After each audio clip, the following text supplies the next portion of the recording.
And Ronston was there when the McKee brothers from America came face to face with the Sydney Harbour ferry.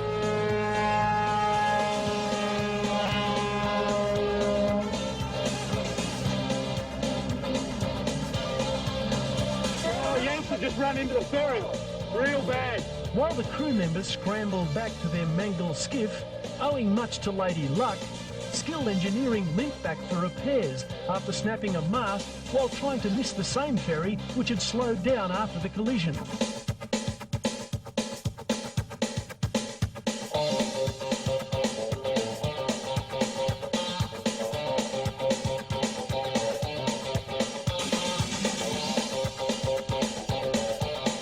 And Ronston witnessed bloodshed when Elabashay and Bloomberg made contact. Elabashay, bottom left, also Xerox. Problems on Elabashay. Oh, Bloomberg has taken Elabashay out. She's run over the side of her with a set spinnaker whilst Ella had no kite up.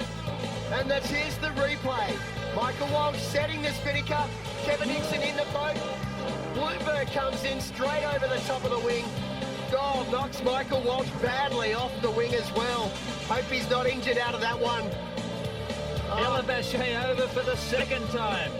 And certainly not their fault. And Bloomberg falling out of the sky. What a terrible day for Michael Walsh, and the last one at that. Ones after being such a successful yacht sailor, but here's Michael. Oh. Well, there's Kevin Nixon on the right and Dave Stabak, the bowman. He's bleeding. Yes, a nasty knock above his left eye. So we have a casualty, and what a terrible way to finish the regatta. The umpire's boat is very quickly on the spot, and these guys will whip him back to shore for medical treatment. Okay. Michael Walsh, jump on, guts. Maybe he'll get some redress there as Dave Stabak heads back for shore. That's not the way you want to finish a regatta. Ronston was there when Kevin Nixon challenged Rob Brown for the lead in the Auckland match racing series. Go low. Come on, boys. Ease, bucko. Just need ease. Don't want to get out.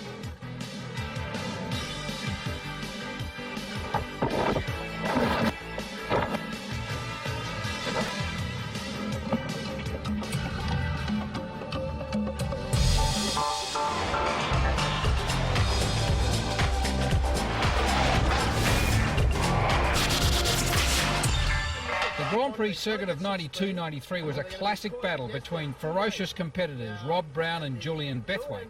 It all came down to Julian's extraordinary design skills versus Rob's peerless ability to compete. Race 1 of the Grand Final series at Rottnest Island, and sensation. Fourth round, Prudential. In fifth position is Nissan Pathfinder. Around sixth is Elabashay, setting the spinnaker. Go, Cam. Go, guys. Come on, let's go fast. And that is really going to hurt her chances in this championship. A capsize is just about the worst sentence you can get for him. So Rob Brown in serious trouble. Race 2, and he simply has to finish in the top 3. First time downhill, the protagonists clash. If they make contact, AMI will have to do a 360-degree turn. So very close racing and very tight. And Julian Bethwaite has to watch out where he's positioned. Now he goes. Look at that thing accelerate. The phenomenal boat speed on AMI, and she sails straight up over the top of Prudential. Oh! Now luffing up, dips the wing, parks it. Prudential parks underneath. Very, very close. Almost contact there between those two skiffs now, and Nissan Pathfinder also getting tangled up. There's been contact. There's been contact between AMI and Prudential. Prudential in trouble here. He's going to lose it. He's gone. Say goodbye to the grand final, Rob Brown, because it's all over. And here's how it looked on head cam.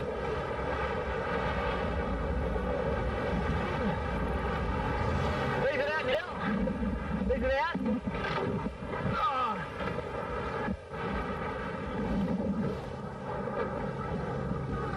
Well, not a pretty sight. And what has actually occurred when Rob Brown grunted in despair, it was when his wing wire on the right-hand side hooked up with AMI and went snap. As they hooked up, it dragged the Prudential skiff around and they went swimming. It was only left for Julian to parcel up the challenge from Scott Ramsden. In race 3, the defining moments of a sensational series. And Double AMI rounds the top mark first, getting ready for a set.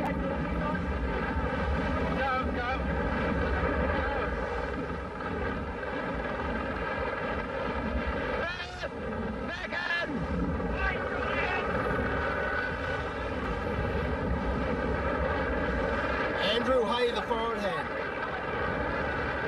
Hooking up to the trapeze.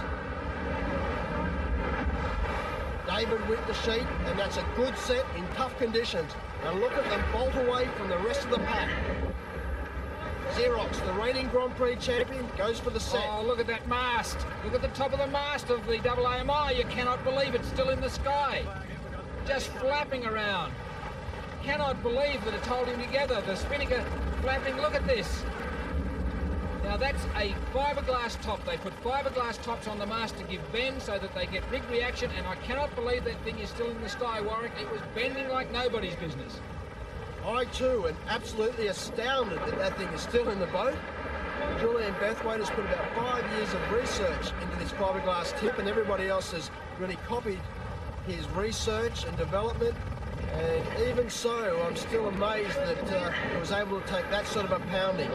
And it is absolutely flat stick down. Oh, there's nearly a disaster here. Rob Brown parks it. If he hadn't, he would have slammed straight into Xerox. Xerox dived in front of them. Disaster just avoided. Mark up. Very high, Phil. I know. I'm not. I'm staying where I am. On board, Double AMI.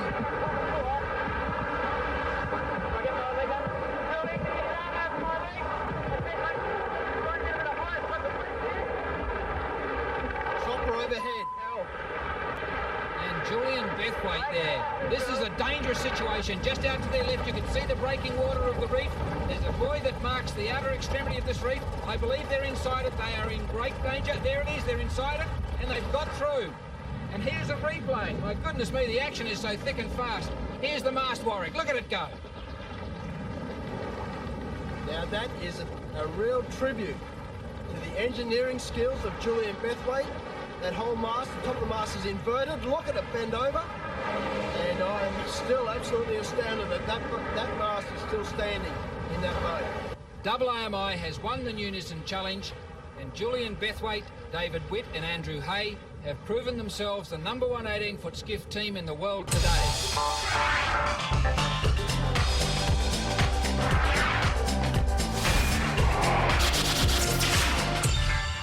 Ronston was there when young tyro David Witt was on the cusp of greatness. Hayman Island 93-94, and another strong performance will give him the lead in the series. After an ordinary start, Whitty was struggling. The top mark for the first time. Delayed set. On board Prudential. Looks a little bit tight for Spinnakers early on this reach. LMSA, Kevin Nixon and the boys doing well there.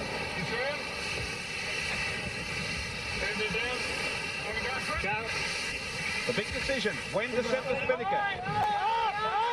Oh, what a, oh, incredible. Oh, God. Marine. Oh, a shocking collision. That's a mirror. Oh, and over goes Ampol as well. What a collision. Club Marine right out of the water. I'll be amazed if no one's hurt there. We've got a doctor on the course. We'll have to get them over there for sure. That is just amazing. The rest of the skiff's tearing off down the course, but a shocking collision at the top end of the course for the first time. Club Marine coming in port appeared to have no rights. Three heads there, they look okay. Three on Ampol, they're okay. We're just going to double check Double AMI. Here it is. Oh, Club Marine had no right of way whatsoever. Didn't see Double AMI. Oh, look, oh. What a collision. Oh, the boom's gone, the wing's gone. Double AMI and all sorts of bother there. They're out of this race for sure with that damage. Just amazing. And what a shocking noise as they came together. I can't quite, and the Ampol, oh gosh, I hope that bloke off Ampol's all right. He went for a terrible fall there, but we'll come back with a report as to injuries. On board Prudential. It's in the bingo between Whitty and Club Marine. Whitty and Club Marine.